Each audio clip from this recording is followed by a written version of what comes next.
How to change a 2012 Dodge Journey 4-button key fob battery. Now here's Sergeant Locksmith to show you how. Alright, we're going to change the battery out on our Dodge Journey 4-button remote. If you have a key ring or lanyard attached right here, you will need to remove that. This remote housing does come apart. Also, you will need a flat tip screwdriver and the CR2032 battery. Go and flip it over. You notice you got your emergency key blade release right here. And do the spring loaded. Pull it towards you. Set the battery to the side. And when you look down, this is where the key blade came out. And you got this indentation here. Put your flat tip screwdriver right in there. Hold your remote firmly. Take your flat tip screwdriver. You're going to twist, not pry.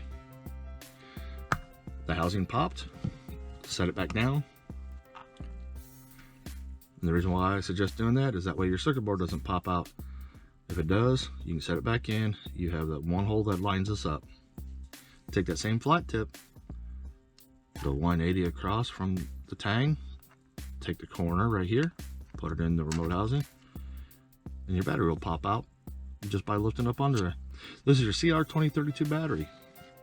This is a new remote, so I will put this battery back in.